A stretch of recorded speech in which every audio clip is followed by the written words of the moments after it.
So today's Lunch and Learn is about Google tips and tricks, but we kind of, as we started exploring, took this a little bit, I don't want to say a different way. We're still in Google and we're still Yeah. going to be talking about tips and tricks, but we really discovered some cool new things that really fit together really nicely when you're thinking about planning lessons and planning materials and resources.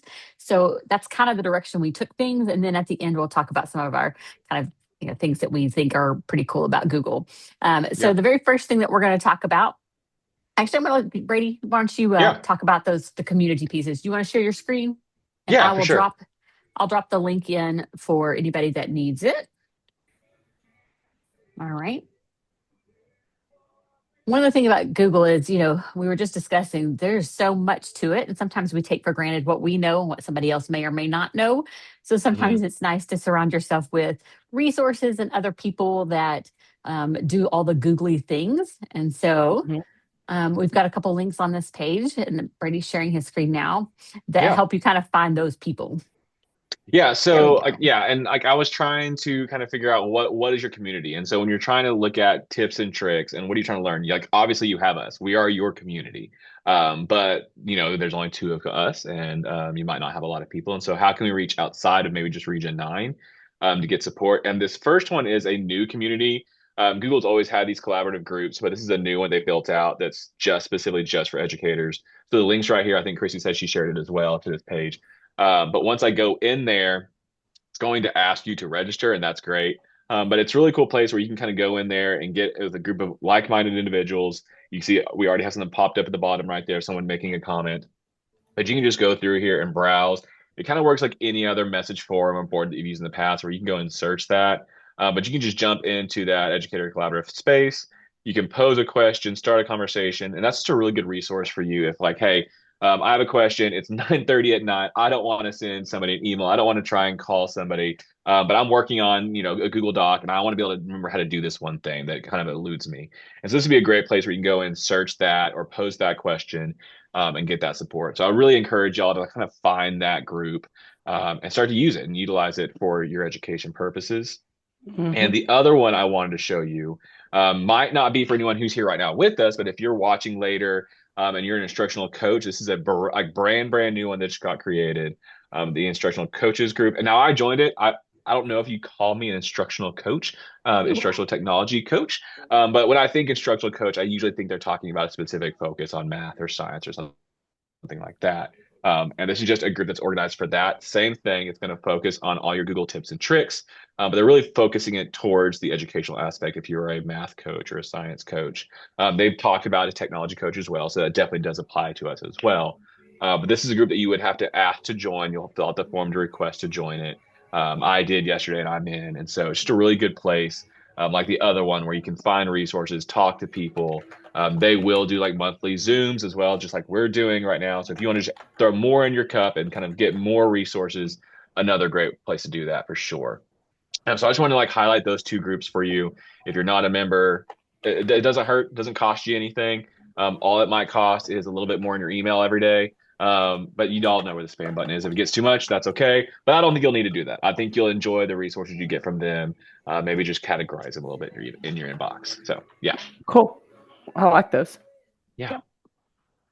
Absolutely. All right, Christy. Do you want to play with this? Do you want me just to do it, or do you want Yep. to? Nope. You're going to do that part, and I'll take it on once you kind of show Okay. them how you Yeah. built the first piece. So Perfect. Okay. So yeah, like Christy said, we were kind of looking for all the Google tips and tricks. I think that Google and really the whole world is just really focusing on AI right now, and Google's brand of AI is Gemini. And so Yeah. we kind of start getting in that, and we would encourage all educators, if you're going to use AI, especially if you're a G Suite district, Geminis are out to go. It's embedded with all the things you're already using. It's going to feel really familiar to you, and it's going to make exporting things out that much easier. So let's just get into it. We're going to build an entire lesson with Gemini in just a few minutes. And I used Gemini to make this beautiful image for it. I don't know what this logo, maybe the G's Gemini. I don't know what the D or the L. I don't know. It looks kind of cool. Google Gemini. It's two G's. It's an upside Yeah, it's Oh, down two T and G's. a oh, it's G. upside down. Okay. So I'm like the kind of person, the deer logo that's on the back of everyone's truck forever. I was like, that doesn't look like a deer to me. I don't get it. You don't So see it. I never saw it. Once you see it, you can't unsee it. But I was like, I thought it Yep. was like a full deer. It's like a head. So whatever. We're getting off topic. All right, let's keep going. So I'm going to click that link. And so we are doing ours on the Texas Revolution. And so this will take you to this page, and this page just has all of our resources of what we've built out. But we are going to show you step by step on how we do those. And so the first thing I did was I went over to Gemini. I'm just going to go to gemini.google.com.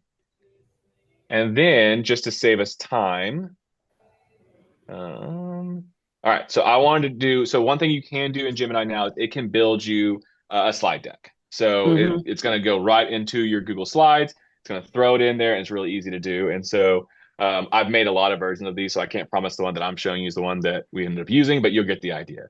And so what I did, and this is kind of your key, is you want to do it in Canvas. So I'm going to click Gemini, and we're going to make sure Canvas is on. And so if I scroll to the very top, you'll see I just said create a slide deck for the Texas Revolution. But what I also did, just to make it extra fancy, is I went into TCMPC, call out the TCMPC people, and I pulled up their resources, and I went and found in 7th grade Texas history, what is the unit that's focusing specifically on the Texas Revolution. I would pull all those standards in there. And so I told Gemini, hey, I want you to create a slideshow with those standards. Yeah. And so once I did that, it said that, it built it out for me. It took me, 30 seconds, 45 seconds for it to populate that. And then there is my slides. I can go through all those and kind of see what I do and don't like. But once I'm happy with it, and there's always follow-up questions. That's what's fun about AI. I can look at this and say, okay, I don't like that background. And I could go in there, hey, change the background. Or what I've also done, sorry, go ahead. No, I just want to point out, I also like that, so I think you're showing us your flashcard slides that you asked it to build, because. Oh, is that the one I'm doing right now? Yeah, but if you're that's right, I am. Yeah. Hold on. Whoa, nope. Just stop where you are. See where it says to the left, where it says open. Yep. Now you can backtrack. So you can. I love that about the Canvas part. Right. That's really fun. You can. So these are the slides he created. Then he kept interacting with it, and then he built flashcards off, or slides off of that. And that Canvas keeps all of that, so you can go back to any version that they've created and keep working on those things. So, and what I found that I'll do constantly, building. Yeah, and what I'll do is I'll love the third version, but I want to tweak one thing, and then I'm 8 versions into it. I was like, you know what? Honestly, the third version was the best version, and so I'll just say, can you just take me back to the third version? And I was like, yeah, absolutely. We didn't know what you were doing. We thought you were going crazy there. Yes. Let's take you back to the third version for sure. Yeah. So let's go back and just make sure I clicked on the right one. There, let's do that one. There's our slideshow. Nope, that's another. Guys, I did a lot. I played with a lot of things here. You did a lot. I was all over the place, but let's just in the right one. Let's just make one for fun real quick. Different version, so. All right, make me a slide deck over the Texas Revolution. All right, they want me to highlight or capitalize Texas and spell revolution right. That's okay. And we're gonna do that. And we're going to let it work its magic. It's investigating Texas history. It's structuring presentation elements. And it's still exploring. There's a lot of history in Texas. And you didn't give it any particular standard, so it I did not. And so this is movie magic. We had to do it quickly. And so one fun thing I did was after I built this one out, which you're going to see, I was looking at it, I was like, you know what? This is really cool, but I want to incorporate differentiation in my classroom. And so I have students that are either well advanced beyond that it made, or maybe they need a little extra support. And so what I did is after I built that slide, and that's where it's fun to have those different kind of things that go, the different versions that I can export each version. I said, okay, I like this one, but I have an advanced class that we need more detail. You only gave me 12 slides. I need 18, 20 slides with more details. Can you make that for me? And then I was like, that's a great idea. I love that. Let's do it. And so it does that. And then well, that's really advanced. I also have this small population of students that, they might need a little extra support. And so what I did is I said, hey, give me a version that maybe simplified the verbiage, maybe make the text larger, maybe highlight the really important topics to kind of draw their attention to that. And so that's where it's fun, where you can just use this to really differentiate your classroom and build different versions of it. And we did give you 2 versions on that website. One is the advanced, and one is I don't remember exactly what it's called. It's just a simplified version. Simplified version. Maybe change the titles so that it just looks like two of the same version for your kids. But that's a really fun way where we can do that. And so once I have it, now I'm able to go through it. And again, it's already embedding images for me. It's pulling those from the internet. And what I really like is at the end of this, to kind of keep your students on track and let them know, hey, here's how you should present your information. It always has the sources on the bottom of it. And so that's really important to kind of call out those sources that we need to give credit to whenever we create that, which as teachers, I don't know if I've ever done that. And so it's like, hey, if you're going to pull this data, it's really cool to show that. And all I have to do is click export. It throws it in your Google Slides into your Drive, and you're good to go. And so yeah, that's a really easy first step. And it was a long step, but it was a first step. So do we have any questions on those, or is it just really easy? I've been actually using Gemini to do some stuff. Like I created a new website for technology training here at Wichita. Yeah. And And so that's where you get into the Canvas side of it, where you're really just yes, going into Canvas. You're saying, hey, what do I want to do with Canvas? So if we go between back it to a chat between and it tools. and the notebook LM, between Yep. using those two together, like it Yeah. makes videos of the slides and stuff once you've created it. Oh, I'm I fixing to show mean, you something cool too then. I So love that hang thing. tight. So Wendy, on that, where are you standing with, are y'all focusing, I guess, what is your current stance on it, and where do y'all hope to be when it comes to students using either Gemini and or Notebook LM? Well, we haven't talked about the student side of it too much yet. It's more about getting the teachers involved in it and using it to Yeah. help them maybe pull loads off of them for creating material and stuff. Yep. That is a conversation, though, that I am planning on having with them on figuring out how we want the students to use it also, because they need to be taught how to use it properly Absolutely. also. Yeah. So what are your thoughts on do you think Gemini is the route to go, or have you maybe looked at maybe you like the Magic School AI Well, or and I'm kind of I'm teaching both, but I honestly, Gemini is coming along like they're making leaps and bounds, Yeah. and it works because we are a Google district. Right. We should, I mean, it makes sense to learn to use Gemini and use that inside there. Now I know teachers that love Magic School, and I like Magic School too. It does still have features that Gemini doesn't, but for a teacher to get started, if they're already familiar with Google platform, this is an easy way for them to get in and get rolling with it. Yeah. If you're already comfy with it, it just feels natural, right? Yes. For sure. Yes. Yeah. So here is one version that we do have it accessible for y'all. And so if you are on this page, you want to pop that out and use it, that's great. And so this is just the first version. It does say advanced on there, but if you scroll down, it doesn't say advanced. And so this is just our general one. And if you look at it, what I asked it to do, you see it is highlighting and underlining some of those key topics for those students who need help drawing their attention to those important parts of it. The verbiage has been simplified quite a bit. If you look at that one versus, it makes me jump every time I click it. Yeah. Okay. Google Sites, they're easy. It's definitely wordier. Yeah. So there you look at that one. That's kind of the same slide right there. The come and take it, the Gonzalez stuff. Yeah. It's definitely wordier, and it's more down here. It's focused, right? We're making it to where those kids can find that information easier, and maybe they get both, right? Maybe your kids will have that first one, but then they have this one as a backup for sure. Well, and then we took it a step further and said, hey, so now can you make some guided notes from this? And it did the same thing, and it puts it into a doc for you. And now you have that kind of scaffolded approach for kids who need that assistance, that note-taking assistance. And so, I mean, you could even do multiple versions of that if you needed to as well. Yep. And then the last thing before I let Christy do, and that was, we kind of talked about a second ago, but just so you can see it again, was in Gemini where we can do now you can do flashcards.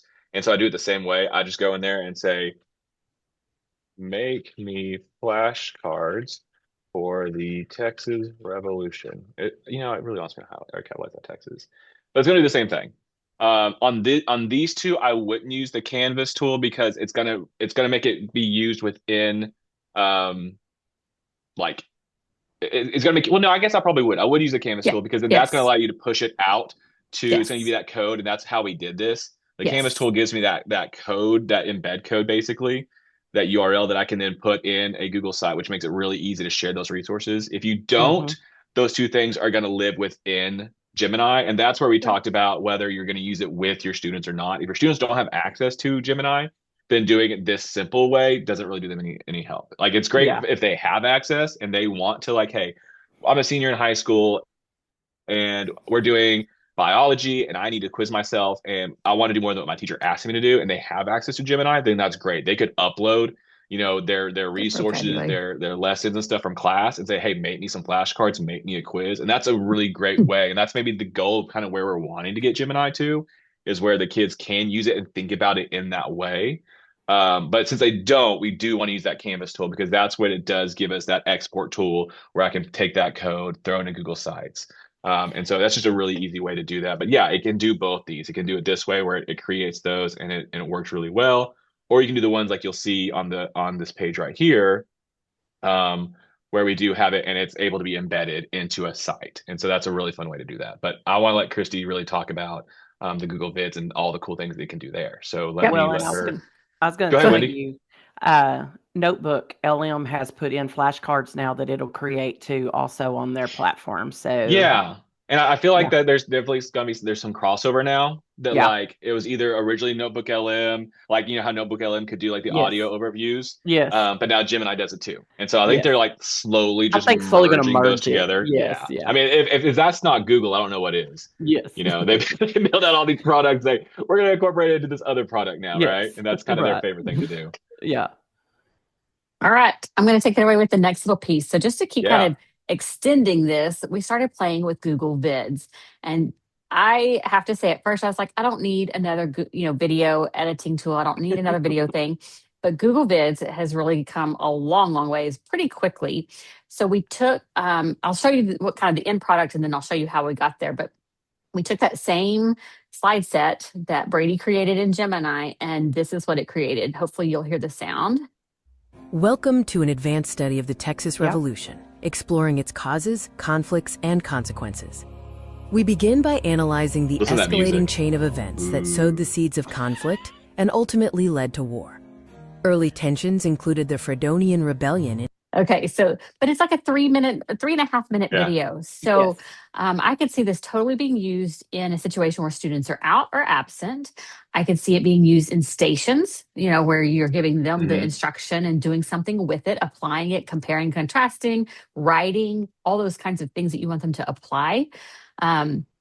And all you had to do was put it into Google Vids. So if you're not familiar, and like I say, this is still new to me as well, because I didn't think I needed it, but apparently it's really cool.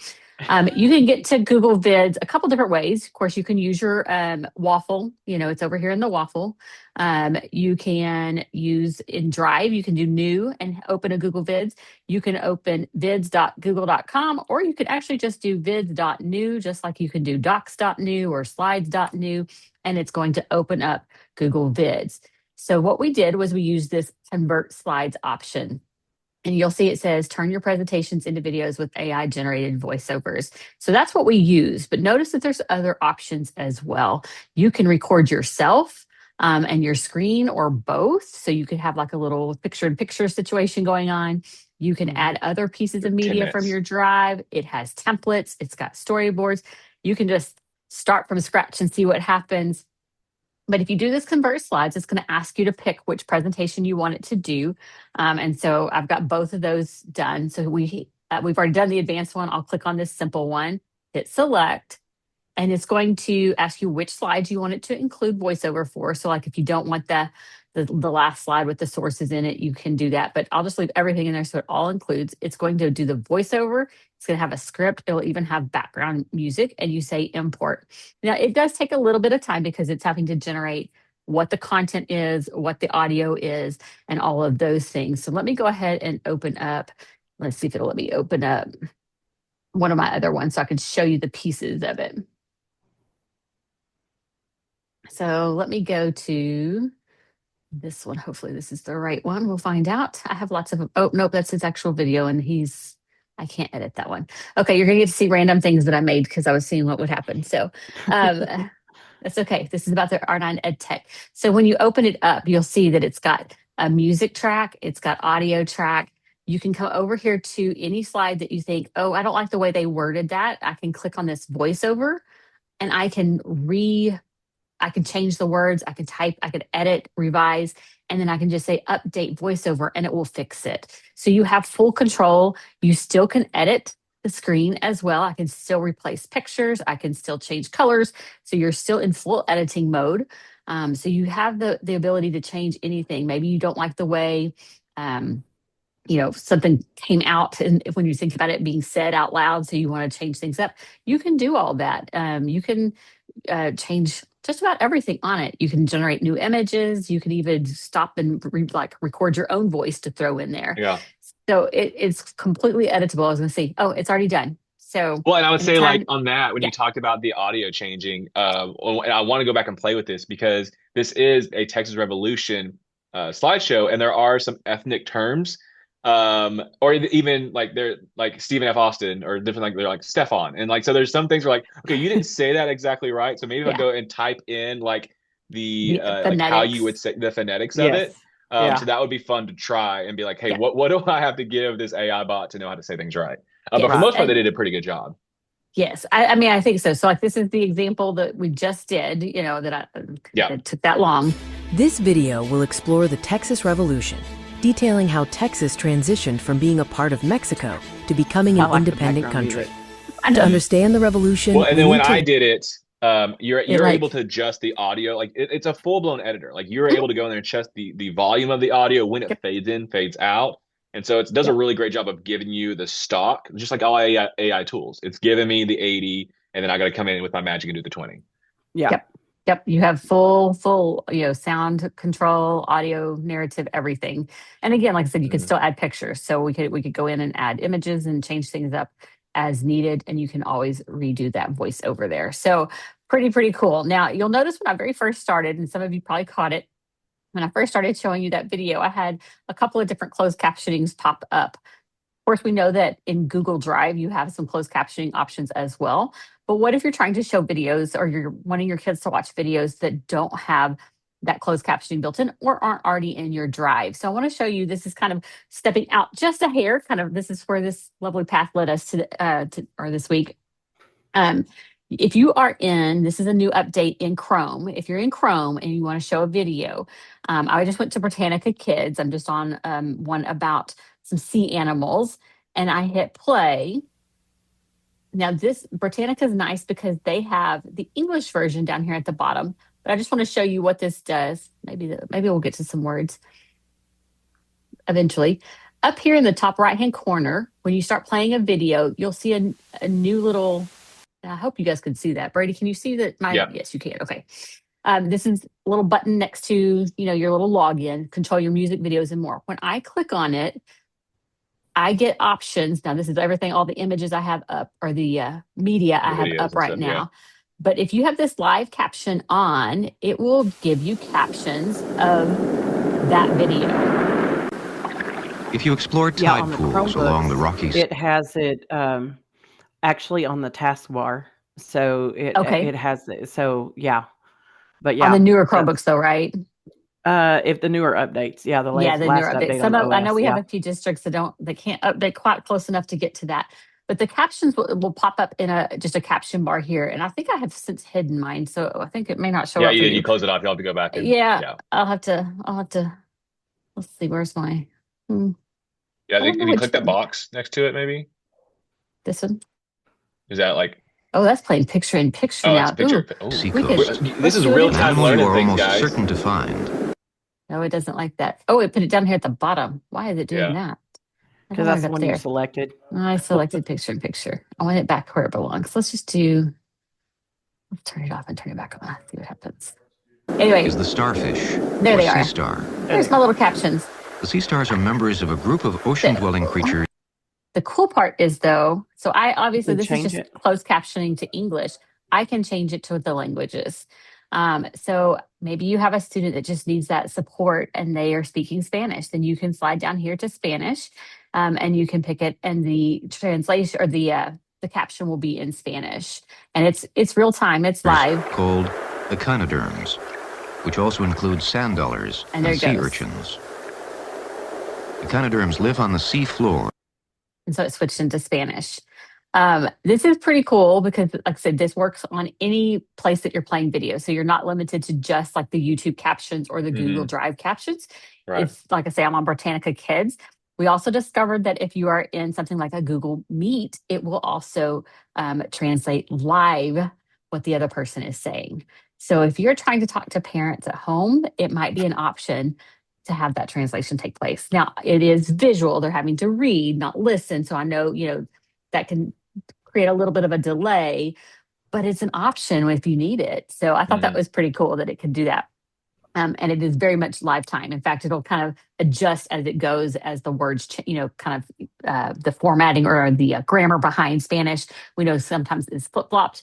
And so it'll change as it goes. So that was pretty, I just was like blown away by what that could do as well. So let's go back to here. Where are we? That was our live captioning. If you need more information about that, there is a link just to kind of the how-to behind it, to the Google Help stuff if you want that as well. You've already mentioned, I know Mindy's has mentioned, we are 4 minutes from the end. So we did mention that Notebook LM. There's so many uses for that. One of the ways that, even just a simple way, is we actually uploaded our handbook, our Region 9 employee handbook, and now you can interact with it and ask questions of it because it's there. And so, it works really well for things like that as well. And then just a couple other little things like, I know Brady mentioned community groups, but I wanted to point out that there is a Google for Education skill builder. So you can actually come in here and look at, we all know, of course, about like level 1 and 2, certification, which is an option here, but there's more than that on here. There's so many different kinds of, you can say I'm a teacher. Wait, hold on, browse by role. There I am. I'm an educator. I want to learn about the fundamentals. I want to get started with AI. You can browse all the courses by role. So as an educator, as an administrator, or what's available for students.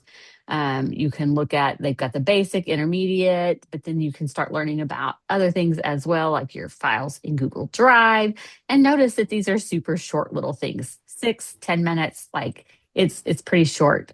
So you can talk about all the different things, and you can just keep going farther and farther. You can narrow it down, of course, by picking what you're wanting to learn about. So if we were looking at Google Vids, you can actually see the videos just about Google Vids. So I think that's a good resource to use as well. So while it might not have been what you were expecting for Google tips and tricks, it is all the things that are currently kind of making things easier to streamline lesson planning and really add some beneficial resources to your instruction and to your classroom. So I think that kind of takes us to the end of that. Is there anything else, Brady, while I am trying to unshare my screen? There we go. Yeah, I mean, the last thing we were going to talk about, and it's probably not news, is just those Google Classroom updates. We've talked about this with everyone, over the summer and stuff. But if y'all aren't aware, and I would be surprised if you weren't, like Gemini is now built into Classroom. This only is going to work for the teachers. It's not going to work for the students. And so there's just another way of layering in those tools in the classroom. Makes it really easy to throw it in there without having to open up another window. It lives right there. You can make it, throw it in there. It'll make Google quizzes and forms like that much simpler. And there are a lot more tools if you are a G Suite district when it comes to managing Chromebooks. If you are, and this is kind of one of those weird things, it's early stages Google stuff, but like if you are kind of deciding how you want to manage and view those student devices, there's now Classroom where you can actually, as a teacher, if they're on Chromebooks and you're on Chromebook, you can actually see into their screens and stuff like that. So that's something to keep your eye on. It might not be something you're ready to do right now, but if you are trying to figure out how to trim budgets, that's a great way to kind of think about that. Hey, if I don't want to, I still need that filtering from GoGuardian or LineWise or everybody, but maybe I don't want to have to add that extra piece on there for this managing the Chromebooks and seeing into their screens. Now it's free built into Chromebook, assuming you have the plus version of Google. So right, it's just something for you to consider going forward for sure. All right. We're good. It is right at time. So we thank you guys for attending. And those of you who are watching us, thanks for watching. And we will see you next time. Thank you all. Bye. Bye.